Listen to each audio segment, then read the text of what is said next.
예, 유명한 이 스펄전 목사님께서는 이런 말씀을 하셨습니다. 한 자루의 촛불로 인해 하여 감사하는 자는 별빛을 주시고 별빛을 인하여 감사하는 자에게는 달빛을 주시고 달빛을 인하여 감사하는 자에겐 햇빛을 주시고 햇빛을 인하여 감사하는 자에겐 햇빛도 필요 없는 천국을 주신다는 것입니다. 오늘 말씀 한번 보시면은 이 동방 박사들의 이야기를 모르는 분들은 없겠지만 이들이 어떤 것을 따라가고 있습니다. 바로 별빛을 따라가고 있습니다.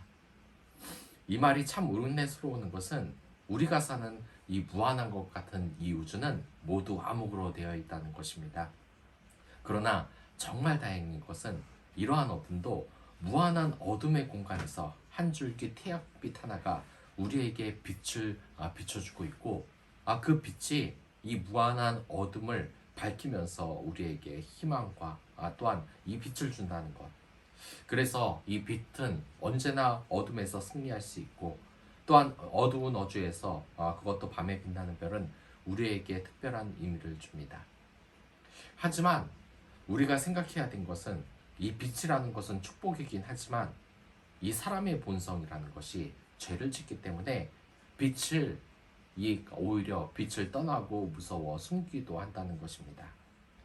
예전에 제가 이 교회 중학교 다닐 때 교회 수련회에서 이 전도를 한 적이 있습니다.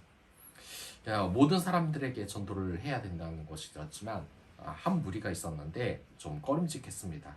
왜냐면 그들이 저보다 한 두세 살이 많아 보였는데 딱 봐도 보니까 이 담배를 피우고 이렇게 약간 분위기가 좋지 않은 그 사람들이었는데 그때는 사명감을 가지고 있었기 때문에 그 사람들에게 전도를 했습니다. 그런데 그 형들, 그 친구들이 뭐라고 했겠습니까? 생각외로 그 사람들은 저희들에게 아마 그렇게 따갑게 굴지 않고 오히려 좀 친절하게 대해주긴 했지만 끝내 하는 말은 교회에 가지 않겠다는 거였습니다. 교회에 안 가는 이유가 자기에게 안 맞다는 것입니다. 저는 그 말이 무슨 의미인지 정확하게 눈치를 챘습니다. 담배를 피우고 있고 머리를 이렇게 빗어 넘기고 그리고 이 학교에서는 하지 않아야 할 일 같은 것을 하고 다니는 무리라는 것이 딱 들어왔기 때문입니다. 그러니 이 교회, 반듯한 교회 다니는 사람과는 자신이 맞지 않으니까 가지 않겠다는 것입니다. 하지만 이러한 것은 사탄의 계략입니다. 사탄의 계략이 뭔지 아십니까? 교회의 문턱을 높이 잡는 겁니다. 죄 많은 여러분들이 함부로 가지 못한다는 것. 요즘 OTT 서비스로 여러 가지 드라마가 나오고 있는데 가장 많이 한 드라마 내용이 뭔지 아십니까? 악인을 징계, 처벌하는 것입니다. 이 세상에 사법부가 워낙에 약하기 때문에 악인들을 마음대로 풀어주기 때문에 그 악한 사람들에게 가서 복수하는 내용, 이런 내용들이 굉장히 많습니다. 사람을 죽인 사람이 2, 3년 안에 감옥에서 나오고 강간을 저지른 사람이 감옥에서 그 벌금 많이 내고 그냥 보석금으로 풀려나는 이 세상을 보면서 이 분노에 찌든 사람들이 정의의 사도가 돼서 이 악을 처벌하는 것이 많다는 것입니다. 하지만 우리가 분명히 알아야 될 것이 있습니다. 이 세상에 정말 때려 죽일 것 같은 사람이라도 그리고 정말 우리가 얼굴조차 보기 쉽게 이 손가락질을 할 일을 할 사람도 교회에 오면 우리가 어떻게 해야 되냐는 것입니다. 웰컴. 우리가 아무리 정말 이 세상에서 소외받고 정말 갱생치 못한 사람에 대해서 그 처벌은 확실히 해야 되지만 그들에게도 이 교회의 문은 열려 있어야 된다는 것입니다. 제가 이 교도소에 갔을 때 그때 사역으로 갔을 때 많은 사람들이 그때 죄수들이 이 성가대 옷을 입고 또한 많은 사람들이 이렇게 같이 그 축하 예배를 드리는 그런 현장이 있었는데 만약에 너희들은 이 세상에서 버림받은 사람들이기 때문에 또 이 목회자들이 그리스도인들이 그 자리에 찾아가지도 않는다.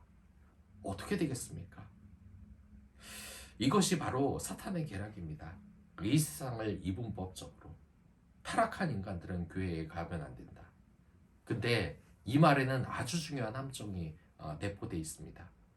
우리 모두 죄인이지 죄를 짓지 않은 사람이 없다는 겁니다. 그런데 사탄들은 한참 그럽니다. 너처럼 죄 많고 문제 많은 녀석이 어떻게 교회에 나가냐? 어떻게 신앙인이라고 할 수 있냐? 이런 것입니다. 우리가 이 크리스마스 불빛, 이 별을 보는데 그 별빛이 아기 예수의 그 방향을 나타내는 그 별이라는 것은 여러분들 모두 알고 있을 것입니다.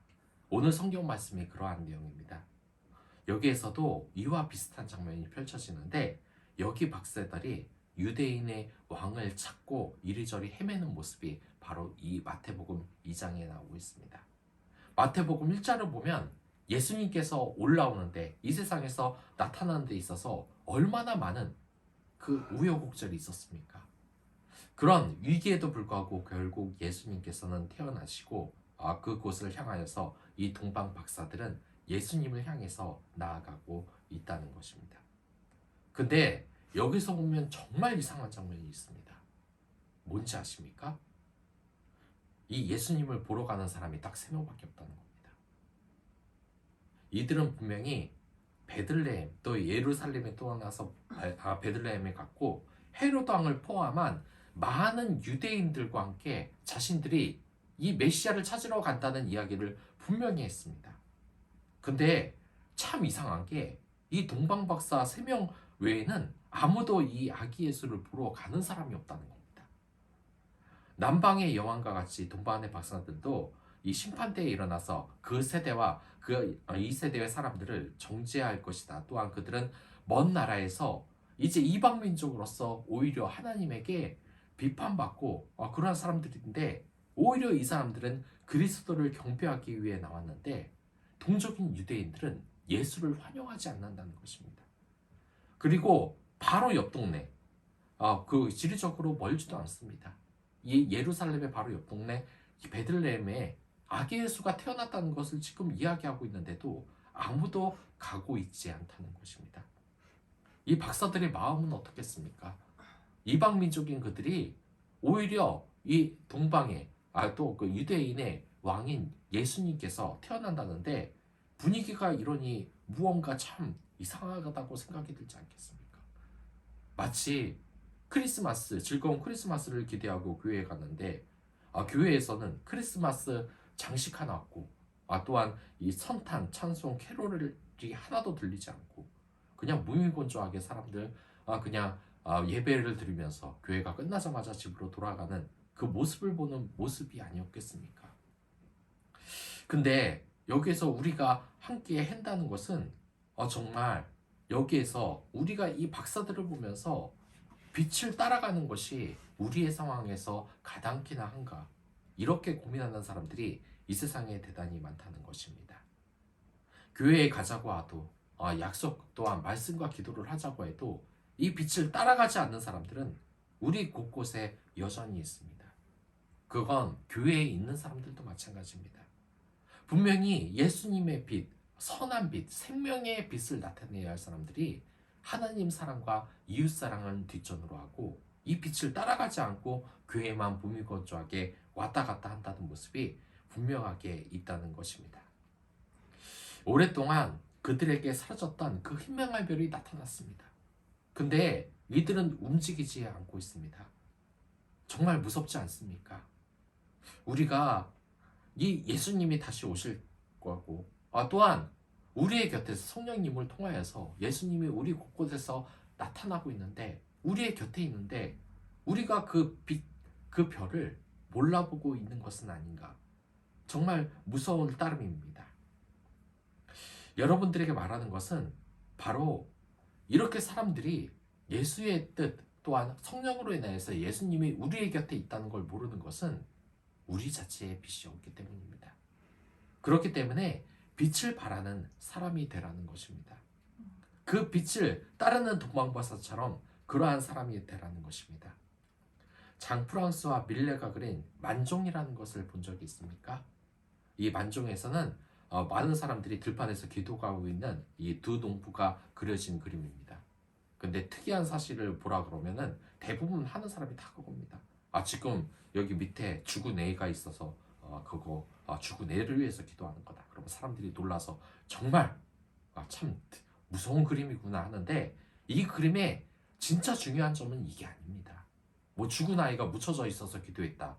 그것이 아니라는 겁니다. 이 그림에서는 지평선 위로 교회의 뾰족탑이 보이고 하늘에서는 빛이 내려옵니다. 근데 그 광선이 떨어지는 지점이 교회가 아니라는 겁니다. 남편과 아내의 수그린 머리에 쏟아지지도 않습니다. 이 빛은 부부의 발치에 노린 이 외박귀 수레와 새스랑에 닿아 있습니다. 이게 뭘 뜻하겠습니까? 하나님의 눈은 화려한 곳에 비치는 것이 아니라 다른 사람이 하기 싫어하는 억센 일을 하는, 또한 소외된 무리의 그 손길이 그 빛이 머문다는 뜻을 담고 있다는 것입니다. 우리가 그리스도인이면서 정말 진정으로 빛을 발하는 사람이 됐었는가? 저도 예전에 참 부끄러운 이야기지만 이 설교를 하면서 강단에서 주목받는 것을 굉장히 좋아했습니다. 나름 내가 실력이 있는 설교가라고 생각을 했고, 또한 이 성도들 몇몇이 좋은 설교를 했다고 나에게 칭찬을 해주면 어깨가 그렇게 올라가고 기뻤던 적이 없었습니다. 그리고 당연하지, 이 말이 늘 한구석에 떠올랐고 예수님께 감사는 당연히 없었습니다. 근데 우리가 정말 빛을 발해야 된다는 것은 이러한 것을 버려야 된다는 것입니다.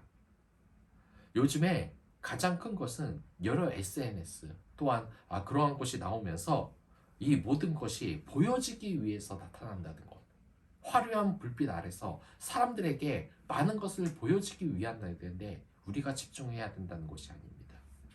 어렵고 힘든 쪽에서 오히려 빛은 더 나오기 마련입니다. 어떤 예화에서 이런 얘기가 있습니다. 이 딸이 아빠를 무척 사랑을 했는데 아빠가 이 사업에서 며칠씩 집을 떠나고 있다고 했습니다. 그러자 이 수지가 아빠가 이 수지 보고 사랑하냐고 이렇게 물어보니까 제일 사랑한다고 합니다. 그래서 어떤 것보다 사랑하냐? 당연히 아버지를 좋아하는 이 딸은 그렇다고 대답을 했고, 그렇다면은 이 진주 목걸이보다 날 사랑하냐? 그러니까 사랑한다 그러니까 이 진주 목걸이를 아빠한테 줄 수 있겠느냐라고 물어봅니다. 여기서 고민합니다. 근데 이 수지라는 아이가 어떻게 했겠습니까? 고민하다가 이 진주 목걸이를 진짜 아버지한테 드린다는 이러한 이야기가 있었습니다. 우리가 가장 소중한 것을 다른 사람에게 주는 것, 이럼으로써 이 딸이 아버지를 사랑하는 마음이 드러난다는 것입니다. 우리 또한 정말 빛을 발하는 것은 남들이 하기 싫은 것에서 빛이 나온다는 것입니다. 우리가 회사에서 직장 사람들에서 가장 하기 힘든 일을 도맡아서 하고 그들에게 정말 어려운 일을 도맡아서 하고 또한 힘든 것, 내 시간을 희생하며 내 몸을 희생하며 그들을 도와줄 수 있다면 그들이 예수님의 은혜는 조금 더 알지 않겠습니까? 또 우리가 빛의 자녀로서 역할을 하는 것이 있지 않겠습니까? 천사가 왜 날 수 있는지 아십니까? 이 날개가 있기 때문이 아니라 마음이 가볍기 때문입니다. 내가 가지고 있는 것을 다른 사람에게 나누기 때문에 마음이 가벼워서 뜰 수 있는 것입니다. 내 욕심을 버리니 한없이 가벼우니 남에게 베풀 수 있는 것입니다. 남이 가기 싫어하는 길, 동방 박사가 남이 가지 세상의 쾌락과 또한 이 희망을 잊어버린 사람들이 어둠 속에 있었지만 그들은 예수를 찾아서 기뻐하며 갔던 것처럼 우리 또한 빛을 따라서 나아가며 우리 자체가 빛이 되어야 된다는 것입니다. 여러분들 생각하셔야 될 게 교회 예배만 드린다고 빛이 되는 것이 아닙니다. 이 크리스마스 예배 때 교회의 그 빛에 여러분들이 불이 되어야 된다는 것입니다. 다행인 것은 악도 전염성이 있지만 선도 전염성이 있다는 것입니다. 빛이 이 전염성이 있습니다. 촛불을 보면 바로 알지 않습니까? 이 촛불을 하면은 어떤 행사가 납니까? 하나의 촛불이 밝히고 이 촛불을 향하여서 다른 양초를 들고 오는 사람들이 하나하나 빛을 밝혀서 정말 이 세상이 아름답게 변하지 않습니까? 그러한 촛불이 되기를 원하겠습니다. 너무나 많이 들었던 말이시겠지만 하나의 촛불, 내 하나가 타는 일은 쉽지 않은 일입니다. 내 시간을 바쳐서 또한 내 자존심을 내려놓고 나한테 말 한마디 안 하는 사람한테 안부를 묻고 또한 그 사람들을 위해서 기도하고 또한 회사에서 아무도 하기 싫어하는 일을 하면서 전도를 한다는 거 쉬운 일 아닙니다. 양초가 타들어가는 것처럼 내 속이 타들어가는 일일 것입니다. 하지만 우리는 빛을 따라서 또한 빛을 발하여야 한다는 것입니다. 어쩌면 이 세상에 크리스마스에서 예수님이 잘 드러나지 않는 것은 우리의 탓일 수도 있습니다. 우리가 더 어려운 것에 집중을 하면 그리고 이 양소를 태우듯이 또한 하나님 사랑과 이웃 사랑에 더 집중을 하면 오히려 그 환한 빛이 이 세상을 환하게 비치지 않을까라는 생각이 듭니다. 제가 말하고 싶은 것은 두 가지입니다. 이제 여러분들의 공동체에 가서 진심으로 그 사람을 생각해 보십시오. 그 사람을 자신의 아들이라고 생각하고 또한 위에 있는 사람이면 예수님이라고 생각하고 딸이라고 생각하고 그들에게 한번 말과 행동을 한번 해보시기 바랍니다. 그리고 점점 추워지는 이 겨울, 물론 강요는 아니지만 가능하다면 여러 좋은 잔텐츠 맞습니다. 이 세상에 이 추워지는 이곳에서 많은 사람을 도와줄 수 있는 것, 뭐 컴패션이나 홀트, 그 밖에 기관이 많은데 제가 말하고 싶은 건 여러분들 유엔에 그러니까 유엔에서 하는 이 자선 행사는 웬만하면은 그런 것보다는 하면 좋지만 기독교 그룹에서 하라는 겁니다. 왜냐? 유엔을 포함하는 다른 곳에서는 이 종교적인 색깔을 나타내지 못했기 때문에 여러분들이 선행을 한다 그러면 예수님의 이름이 드러나기가 참 힘듭니다. 웬만하면 기독교 기부단체 또한 그렇게 사람들을 도와주는 단체인 컴패션이나 홀트 같은 그러한 곳에서 정기적으로 여러분들의 사랑을 한번 확인하는 것이 아니겠습니까? 제가 이 대학교 때 어떤 일이 있었는지 아십니까? 제 동생과 같이 이 대학교에서 같이 자취를 하고 있는데 어머니가 딱 한 달 용돈 20만 원을 주셨습니다. 그럼 그 20만 원을 가지고 여러 가지를 생각했습니다. 이 먹는 값, 그리고 먹는 값, 여러 가지, 그리고 놀 수 있는 것. 그 20만 원을 가지고 제 동생과 같이 맛있는 피자도 사 먹었고, 또한 재밌는 데도 놀러 많이 갔습니다. 그 아무 돈 벌 수 없는 그 상황에서 엄마가 주시는 20만 원이 얼마나 큰 기쁨이 되는지 모르겠습니다. 그런데 이제 컸으니 그 은혜를 받았으니 저희들 또한 줄 때가 되지 않았습니까? 우리 다 같은 하나님의 자녀들 아닙니까? 이 세상에 홀트라는 곳은 다른 곳에 미혼모를 위하여서 이렇게 일정 기금 그 원하는 대로 3만 원이나 5만 원 정도 이렇게 헌금을 할 수 있고 컴패션도 우리 외에 못 사는 다른 나라의 그 안타까운 아이들을 위해서 상할비를 위해서 3만 원, 5만 원 이 기금을 하고 있습니다. 이러한 것을 기금해 보는 것이 어떻겠습니까? 참 그 당시에는 그냥 돈 주는 엄마가 고마웠는데 나중에 생각을 해보니까 이 한 달 용돈 20만 원을 주는 그 어머니의 은혜가 이 추운 겨울날에 더 생각이 납니다. 그리고 그것을 통해서 나도 다른 선한 영향력을 끼쳐야 된다는 그러한 마음을 성령님이 주시기 때문에 이 말씀을 해봤습니다. 희생 없이 되지는 않습니다. 빛을 그냥 바라만 보는 것이 아니라 그 자리에 함께 가십시오. 그 빛이 자신께 옮을 수 있도록 예수님의 빛이 세상을 비출 수 있도록 가까이 다시 가시기 바라겠습니다. 이 동방박사처럼 말입니다. 그럼 다 같이 기도하도록 하겠습니다.